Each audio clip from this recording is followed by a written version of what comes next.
She was completely helpless, with no one around, until an angel took action and changed her fate. The chill of the night air seeped into my jacket, and the empty road stretched endlessly ahead, cloaked in shadows. It was one of those nights when everything seemed to conspire against me. First, the late meeting at work ran longer than expected. Then my car, dependable until tonight, coughed, sputtered, and died on a desolate stretch of road. Of course, my phone, my lifeline, decided it was the perfect moment to run out of battery. I told myself not to panic, but the silence pressed down on me like a heavy weight. My heels clicked loudly against the asphalt as I walked, the only sound in the oppressive quiet. With every step, I became hyper-aware of my surroundings, or rather, the lack thereof. No cars, no houses, not even a flicker of a streetlight. Just darkness and the faint hum of distant crickets. The road was deserted, a ribbon of black stretching into the void. My heart started to race, and a sense of dread crept in. I clutched my bag tighter, feeling foolish but unable to shake the sensation that I wasn't entirely alone. My imagination was probably playing tricks on me, but every rustle of the wind through the trees or crackle of gravel made me jump. "Stay calm," I muttered under my breath, my voice barely louder than a whisper. It felt ridiculous to talk to myself, but the sound was oddly comforting. "Just keep walking." As I trudged on, I began to notice the growing weight of footsteps that weren't mine. At first, I thought it was an echo, some strange effect of the still night air. But then they quickened, faint at first, then more deliberate. My heart sank into the pit of my stomach. I was not alone. I dared to glance over my shoulder, my breath hitching. A man was following me. He was far enough behind that I couldn't make out his features, but the way he moved made my skin crawl. His pace matched mine, deliberate and unrelenting, like a predator stalking its prey. Every instinct screamed at me to run, but I couldn't seem to move faster. My legs felt like lead, my mind spiraling with worst-case scenarios. "Don't panic," I told myself, but the words were hollow now. My body betrayed me as adrenaline surged, sending my heart hammering against my ribcage. I forced myself to look forward, to keep moving, hoping against hope that he would just pass me or turn away. But he didn't. Instead, his steps grew louder, closer, more purposeful. My breath came in shallow gasps, and my pulse thundered in my ears. My survival instincts kicked in, and I gripped my keys tightly, the jagged edges pressing into my palm like a makeshift weapon. I remembered some advice I'd read online. Stay alert, make noise, don't look like an easy target. But how could I not look vulnerable? I was a woman, alone, stranded in the middle of nowhere. Finally, my fear overpowered my paralysis. I broke into a run. The clicking of my heels on the asphalt was deafening now, echoing with every frantic step. My lungs burned as I pushed myself forward, not daring to look back. I heard his footsteps quicken too, the sound of his heavy boots pounding against the road. He was chasing me. My legs gave out as I stumbled over an uneven patch of road, crashing hard onto the ground. Pain shot through my knees and palms, but I barely noticed. The real pain came from the realization that I couldn't outrun him. I was at his mercy. I turned onto my back just in time to see him looming over me, his face partially hidden by the shadows. His breath was ragged, and the sneer on his lips sent a fresh wave of terror through me. He leaned closer, his words slurred and menacing. "You shouldn't be out here alone," he said, his tone laced with something vile. I wanted to scream, but the sound caught in my throat. I was frozen, my mind racing with thoughts of how this might end. My fingers fumbled for my keys, but he swatted them away easily, his hand gripping my arm tightly. This was it. I was completely helpless, and there was no one around to help me. No passing car, no streetlights, no witnesses. Just me, this man, and the suffocating darkness. Then it happened. A blinding light engulfed the scene, so bright that I instinctively squeezed my eyes shut. For a moment, I thought it might be headlights from a car, but there was no sound of an engine. The light was too pure, too brilliant, and it seemed to chase away the oppressive shadows around us. Get away from her. The voice was calm, but carried an undeniable authority. It was a voice that didn't need to yell to command attention. I opened my eyes, squinting against the glow, and saw a figure standing between me and the man. He was tall, his silhouette sharp against the brilliance behind him. The man above me froze, his sneer turning into a look of panic. He stammered something unintelligible, his grip on my arm loosening. Then, as if struck by some invisible force, he stumbled backward and turned, sprinting into the night without a second glance. I was left trembling on the ground, staring up at the stranger who had appeared out of nowhere. He stepped closer, and as the light faded, I could make out more of his features. His face was unlike any I'd seen before, sharp yet kind, with an otherworldly glow that seemed to emanate from his skin. His eyes, a piercing shade of blue, seemed to look right through me, as if he could see every part of me, even the parts one kept hidden. He extended a hand toward me, his movements calm and deliberate. "Are you all right?" he asked, his voice softer now. I nodded shakily, though I wasn't sure if I was all right. My entire body trembled, and my knees throbbed from the fall, but I couldn't tear my eyes away from him. He seemed unreal. He helped me to my feet effortlessly, his hand warm and steady. "You're safe now," he said, as if it were a fact, not a reassurance. Who are you?" I managed to stammer, my voice barely above a whisper. He smiled faintly, a hint of mystery in his expression. "Just someone who was passing by." Passing by? On this desolate road, at this exact moment? It didn't make sense. But before I could question him further, he gestured down the road. "Let's get you somewhere safe," he said. I hesitated, my legs still weak beneath me. But there was something in his presence, something unexplainable, that made me feel safe, even after everything that had just happened. I nodded, letting him guide me down the road, away from the darkness, toward what I hoped was safety. I couldn't stop staring at him as we walked. There was something about his presence that defied explanation. He moved with quiet confidence, his steps firm yet light, as if he carried no weight at all.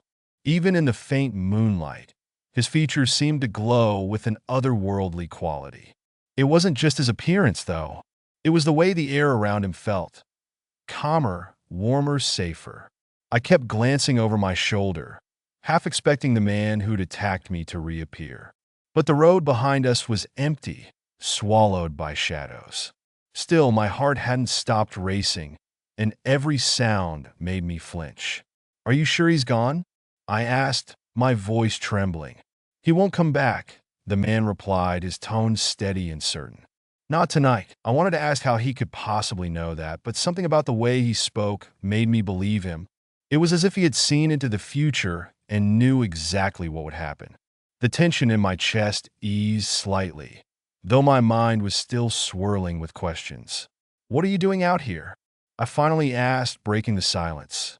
"I was looking for you," he said simply. His words sent a shiver down my spine. There was no way he could have known I'd be on this road, stranded and vulnerable. Yet, he said it with such conviction that it left no room for doubt. "How could you possibly know?" I began, but he cut me off with a gentle smile. "Let's just say I was meant to be here." Meant to be here. The phrase hung in the air, heavy with meaning. Was it fate? Coincidence? Divine intervention? I didn't know, and the more I thought about it, the more surreal the situation felt. We walked in silence for a while, the crunch of gravel underfoot the only sound. The road seemed less ominous now, though I couldn't tell if that was because of him or because the threat had passed. Either way, I felt a strange sense of peace, as if I were being protected by an invisible shield. Eventually, curiosity got the better of me. "Who are you?" I asked, my voice softer this time. "My name is Michael," he said, "and I'm here to help." That doesn't exactly answer my question. I pressed, though I wasn't sure I wanted the answer. "Help me how? Are you some kind of cop?" A private investigator? He chuckled softly, the sound low and comforting. No, nothing like that. I'm just someone who looks out for people who need it. There was that cryptic tone again, as if he were speaking in riddles. But there was no malice in his words, no indication that he was trying to deceive me. If anything, he seemed genuine, almost too genuine for someone I'd just met. As we continued walking, I realized I didn't even know where we were headed. Do you know where we're going? I asked hesitantly. There's a gas station about a mile ahead, he said. You'll be able to call for help there. I frowned. How do you know that? This area doesn't even have streetlights, let alone landmarks. Michael glanced at me, his blue eyes catching the faint glow of the moon. I've been down this road before. His answer should have been unsettling, but instead, it felt oddly reassuring. It was as if he knew every inch of this place, every shadow and turn, and there was no chance we'd get lost. You said you were looking for me, I said, my voice quieter now. Why? He didn't answer right away. Instead, he tilted his head toward the sky, as if searching for the right words. Let's just say, I knew you were in trouble, and I couldn't let you face it alone. The sincerity in his voice was undeniable, but it raised even more questions. How could he have known? Why had he been nearby at precisely the right moment? It felt impossible, yet here he was, walking beside me as if this were the most natural thing in the world. Does this happen to you often? I asked, trying to lighten the mood. Saving random strangers in the middle of the night? He smiled, but there was a sadness behind it. More often than you'd think. We reached a bend in the road, and the faint glow of a gas station sign came into view. Relief washed over me, but it was quickly replaced by a pang of dread. The reality of what had just happened was starting to sink in, and I wasn't sure how to process it. You're shaking, Michael said gently, his gaze softening. I hadn't even realized it. My hands trembled at my sides, my knees weak from the adrenaline crash. I opened my mouth to respond, but the words wouldn't come. Instead, tears welled up in my eyes, blurring my vision. Before I could collapse under the weight of it all, Michael placed a hand on my shoulder. His touch was warm, steady, grounding. It's all right, he said. You're safe now. The dam broke, and I started to cry, silent, shaking sobs that I couldn't control. It wasn't just about the attack. It was everything. The fear, the helplessness, the overwhelming realization of how close I'd come to something terrible. Michael didn't say anything. He just stayed there, his presence a quiet reassurance that I wasn't alone. When I finally calmed down, I felt a strange sense of clarity. Thank you, I whispered, my voice raw. You don't need to thank me, he replied. You were braver than you realize. I wanted to argue, to tell him how terrified I'd been, but something in his expression stopped me. Maybe he was right. Maybe surviving that ordeal, even if it had left me shaken, was proof of a strength I didn't know I had. We reached the gas station, its fluorescent lights casting harsh shadows on the pavement. Michael stayed close as I stepped inside, the clerk giving me a concerned look. I borrowed their phone and called for help, my voice steady despite the lingering tremors in my hands. When I hung up, I turned to thank Michael again, but he was already walking away, his figure fading into the night. Wait, I called after him, but he didn't stop. I ran to the door, my heart pounding. Michael, he paused at the edge of the parking lot, turning slightly. You'll be all right, he said, his voice carrying across the still air. Remember that. And then he was gone, disappearing into the darkness as if he'd never been there at all. I stood there, staring after him, the weight of his words settling over me. Whoever or whatever Michael was, he had saved me, not just from the man on the road, but from the fear that had threatened to consume me. And though I might never see him again, I knew I'd carry his presence with me, a reminder that even in the darkest moments, there's always a light. The days that followed were a haze of questions and restless nights. I couldn't stop replaying what had happened on that dark road. The fear, the attack, and Michael's sudden, miraculous appearance. Every time I closed my eyes, his face appeared, glowing faintly as though etched into my memory. He had vanished just as suddenly as he'd arrived, and I was left with more questions than answers. My life returned to its usual routines, but something was different. I was different. I no longer felt safe in my own skin, as if the attack had stolen some essential part of me, my sense of security, my confidence. Every shadow seemed to hold a threat. Every unfamiliar sound set my heart racing. I hated feeling this way, but I didn't know how to make it stop. Then Michael appeared again. It was a quiet afternoon, and I was walking home from the grocery store, my bag heavy with produce and canned goods. The sun was low in the sky, casting long, golden rays across the street. I remember feeling a flicker of relief that daylight meant safety, but the tension in my shoulders never fully left. I was always on guard now. As I turned the corner, there he was, standing casually by a lamppost, as if he'd been waiting for me all along. My heart skipped a beat, and I nearly dropped my bag. "Michael," I blurted out, my voice a mix of surprise and relief. He smiled, the same faint, enigmatic smile that I'd seen on the road. "Hello," he said, as if this were the most natural thing in the world. I stared at him, my mind struggling to process his sudden reappearance. "What are you doing here?" "Checking in," he replied simply. "You've had a rough few days." I didn't know how to respond to that. Of course I'd had a rough few days. Anyone would after what I'd been through. But the fact that he knew, that he'd somehow been aware of my struggles without me saying a word, sent a shiver down my spine. "How? How did you find me?" I asked, my voice trembling.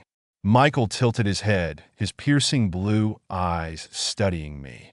"It's not about finding you," he said.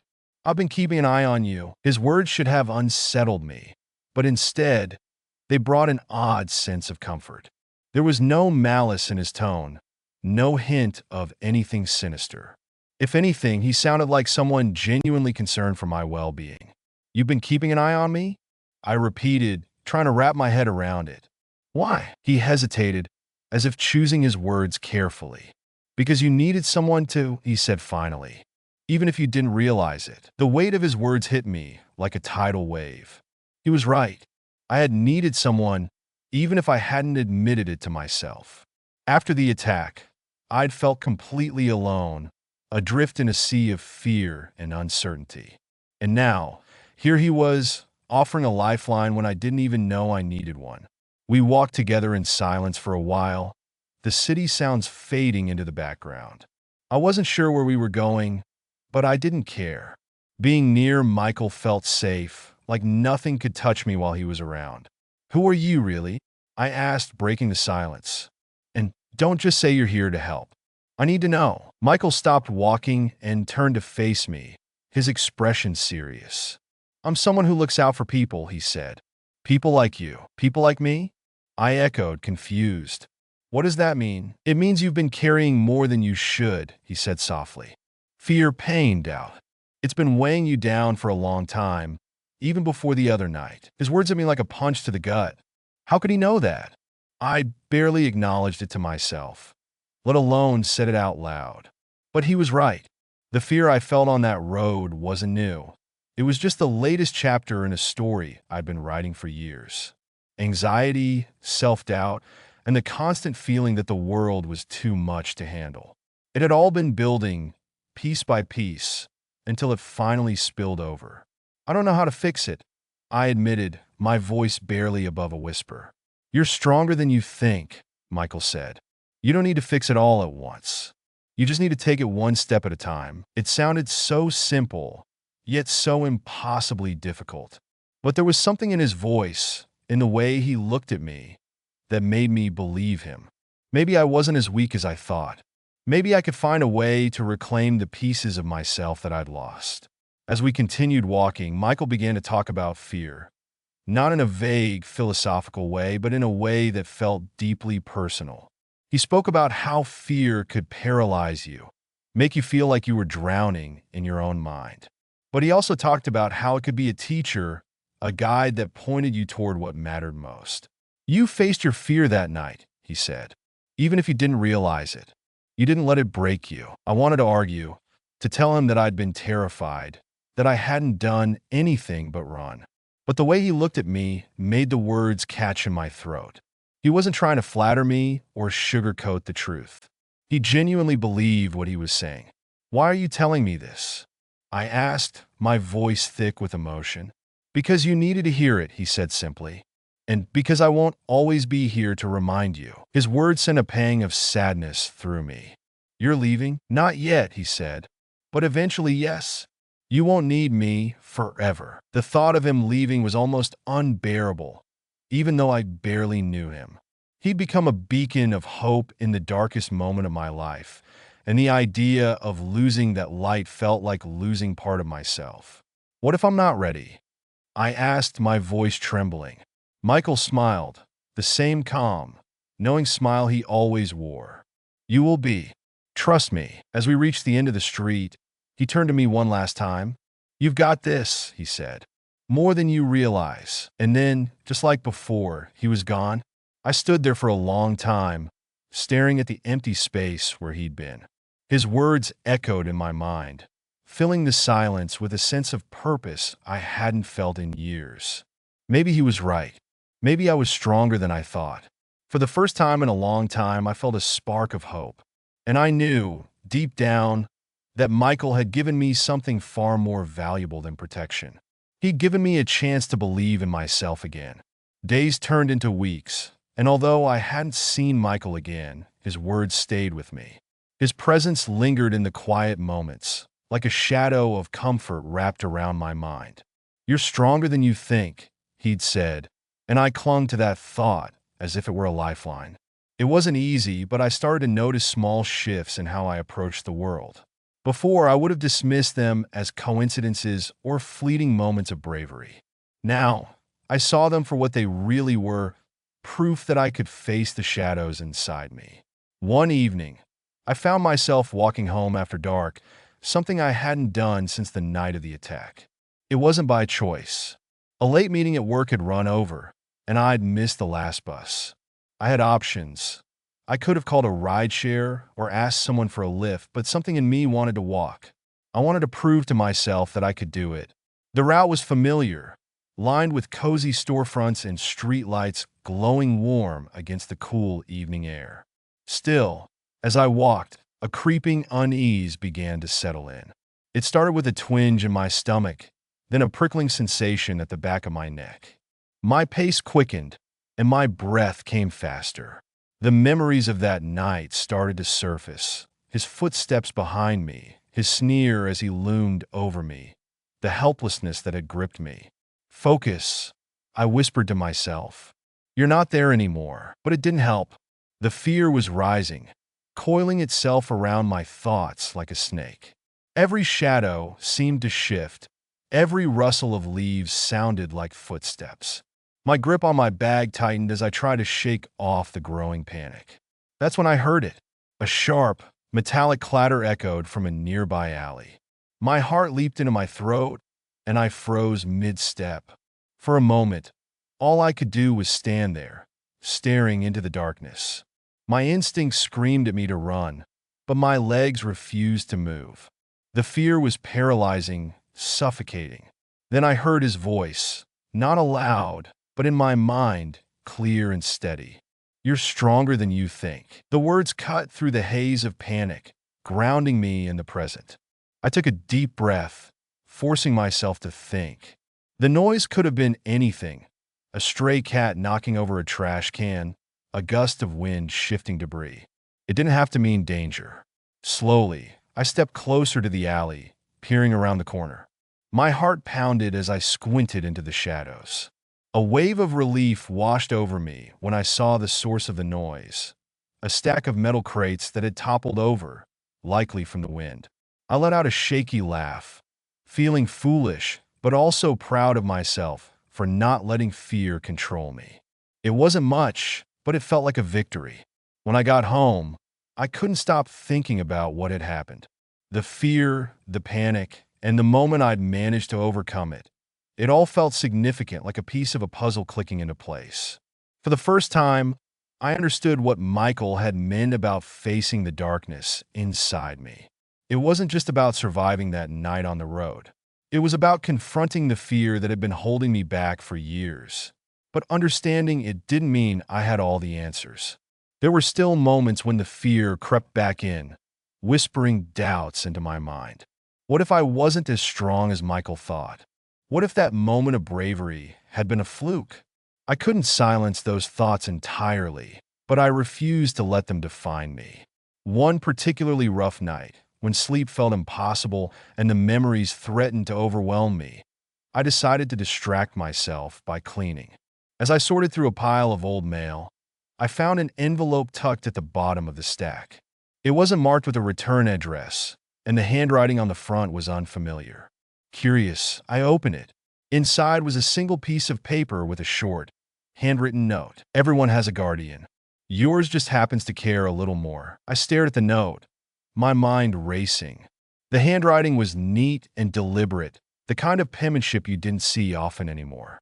There was no signature, no indication of who had sent it, but I didn't need one. I knew it was from Michael. The note filled me with a mix of emotions: gratitude, curiosity, and a deep sense of comfort. He was still watching, still looking out for me, even if he wasn't physically here. It was reassuring in a way I couldn't fully explain, like knowing there was an anchor to hold me steady when the tides of fear threatened to pull me under. But it also left me with questions. Why me? What made him decide I needed his help? And who, or what, was he really? The more I thought about it, the more I realized how little I knew about him. He'd appeared out of nowhere, saved me from what could have been the worst night of my life, and then disappeared just as suddenly. It didn't make sense, yet it felt right, as if it were all part of some larger plan I couldn't see. In the weeks that followed, I started to notice more changes in myself. Little things like the way I held my head higher when I walked, or the way I stopped second-guessing every decision. I began to take small steps toward reclaiming the confidence I'd lost. Things like signing up for a self-defense class, saying yes to plans with friends instead of isolating myself, and even walking home at night without feeling consumed by fear. There were still setbacks, of course. Healing wasn't a straight path, and there were days when the memories felt heavier than usual. But on those days, I'd pull out Michael's note and read it again, letting his words remind me that I wasn't alone. One evening after class, I found myself standing in front of the mirror, practicing the moves I'd learned. My reflection stared back at me, stronger, more confident, and somehow lighter. It wasn't just the physical strength I'd gained from the class. It was the knowledge that I could protect myself, that I wasn't as helpless as I'd once believed. As I stood there, a thought occurred to me. Michael had told me that I didn't need him forever, that I had the strength within me all along. And for the first time, I believed him. I didn't know if I'd ever see him again, but I didn't need to. He'd already given me everything I needed to move forward: courage, hope, and the belief that I could face whatever came my way.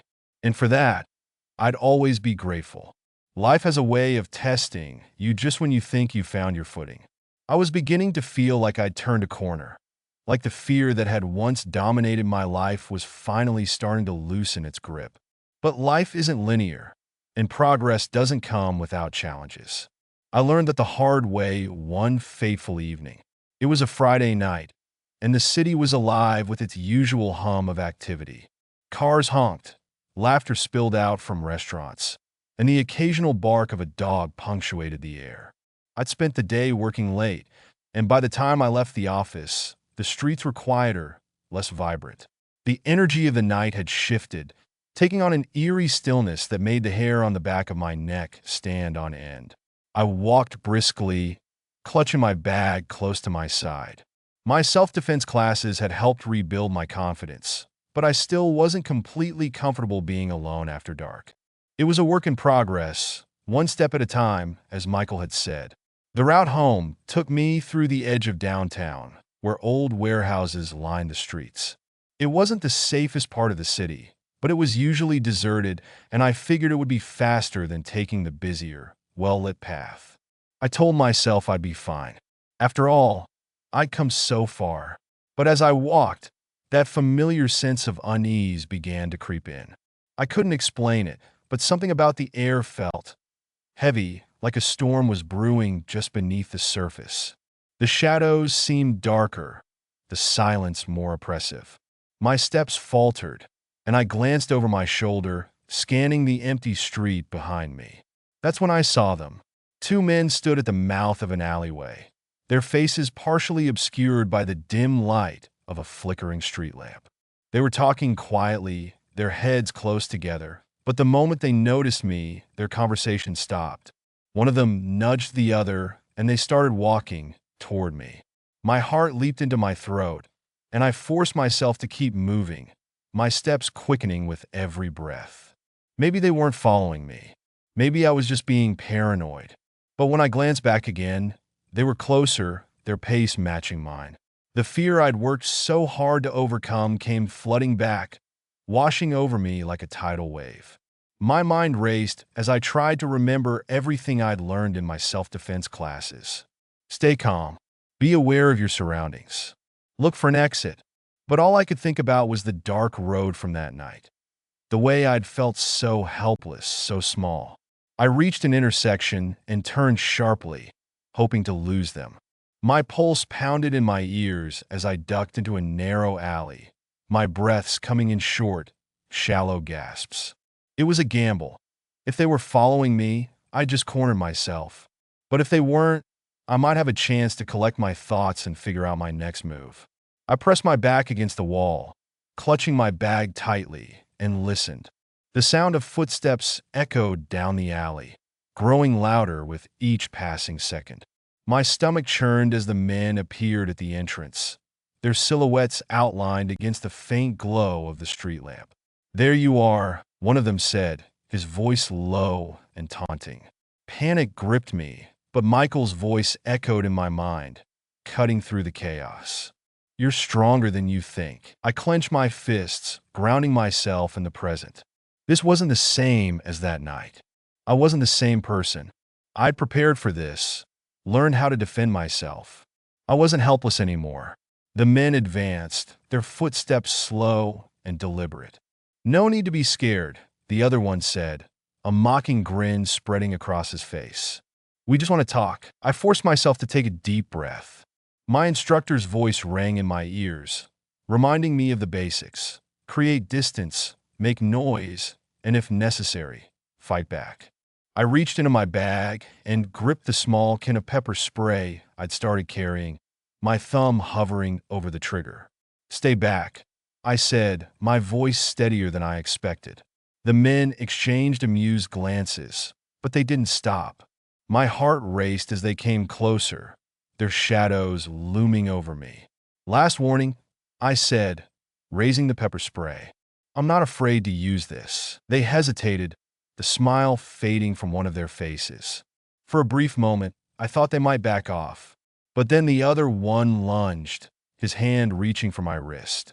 I reacted instinctively, aiming the spray and pressing the trigger. A burst of mist hit him square in the face, and he stumbled back, cursing and clawing at his eyes. The other man hesitated, clearly caught off guard, and I used the moment to push past him, sprinting toward the open street. My heart hammered as I ran, my legs burning with effort.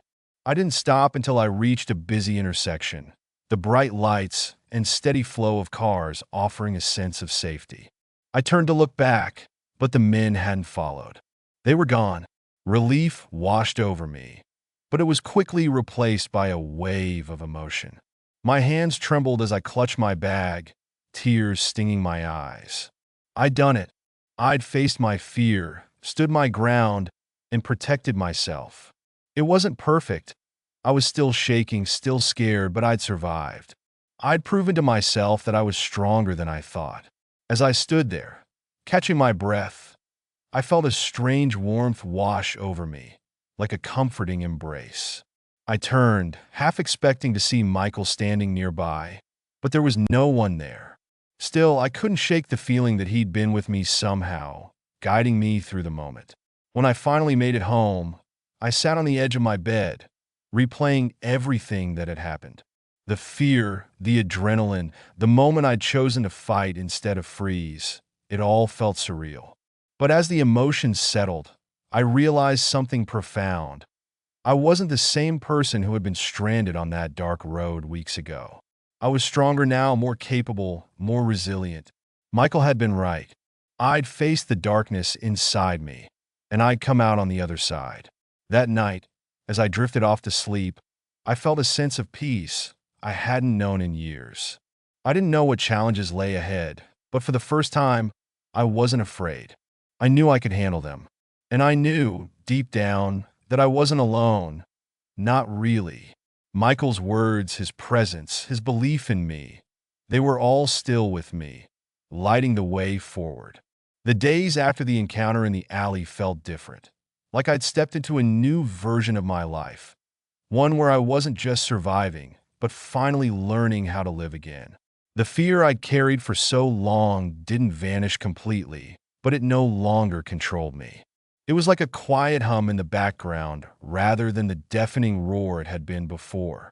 I was beginning to understand what Michael had meant when he said, "You're stronger than you think." But even as I started to rebuild my confidence, a lingering question gnawed at me. Who was Michael really? I couldn't ignore the mystery surrounding him. He had appeared at my lowest point, knowing exactly what I needed when I couldn't even articulate it myself. His cryptic words, his uncanny timing, it all felt too perfect, too deliberate to be a coincidence. And then there was the note he'd left. Everyone has a guardian. Yours just happens to care a little more. I turned the note over in my hands for the 100th time, as if staring at the delicate handwriting would somehow reveal more. Guardian. The word stuck with me. Could he mean it literally? Was he some kind of guardian angel, sent to protect me? Or was he just a good Samaritan who happened to be in the right place at the right time?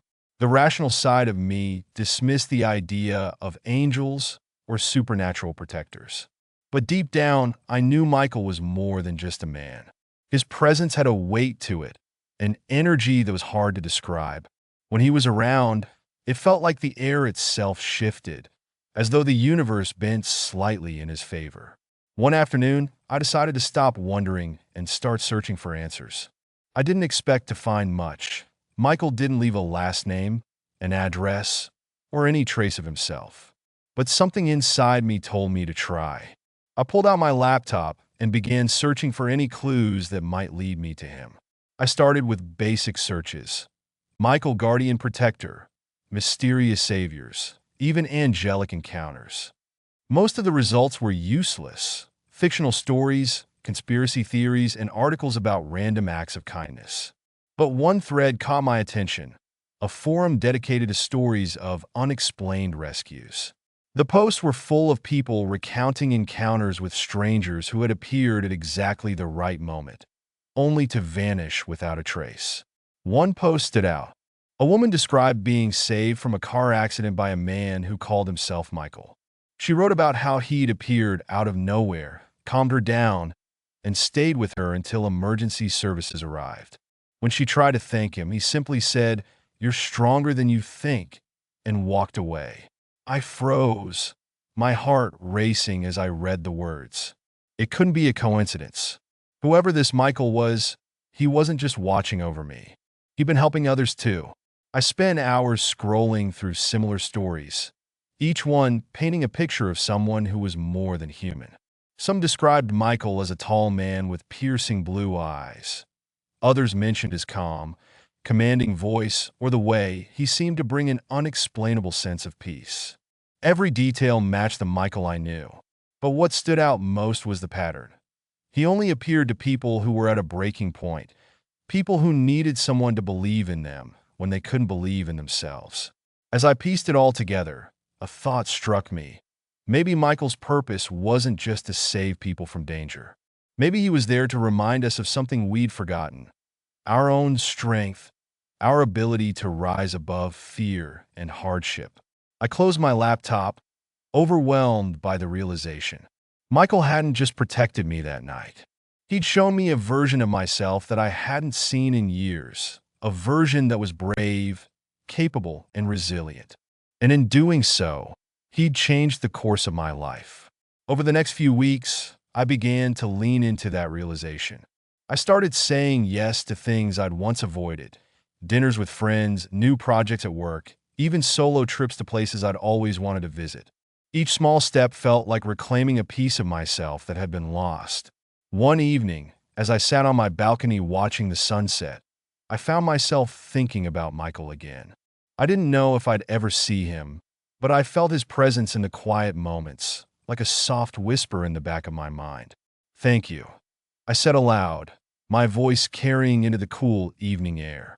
"For everything." I didn't expect an answer, but I felt a strange warmth wash over me, like an invisible hand resting on my shoulder.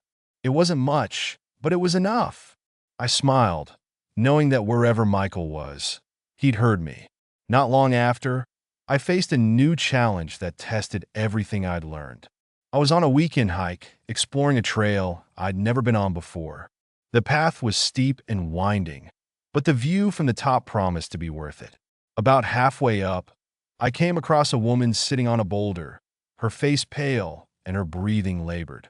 She looked up as I approached, panic flashing in her eyes. "Are you okay?" I asked, kneeling beside her. I don't think I can make it," she said, clutching her chest. "I thought I could, but I can't." Her words struck a chord in me. I saw myself in her, in the fear and doubt that radiated from her trembling form. But I also saw an opportunity to pay forward what Michael had given me. "You're stronger than you think," I said, echoing his words. "Let's take it one step at a time." She looked at me, uncertainty flickering in her eyes. "What if I can't?" "You can," I said firmly. "I'll help you." It took time and patience, but step by step, we climbed the rest of the trail together. When we reached the top, her face lit up with a mix of relief and pride. "Thank you," she said, tears glistening in her eyes. I smiled. "You didn't need me. You had it in you all along." As I watched her take in the view, a thought crossed my mind. Maybe this was what Michael had been preparing me for. Not just to overcome my own fears, but to help others do the same. In that moment, I realized that Michael's presence in my life hadn't just changed me. It had set off a ripple effect, one that would continue to grow with every act of courage, every small step forward. And though I might never see him again, I knew his work wasn't done. Not with me, and not with anyone else who might need him. Because that's what guardians do.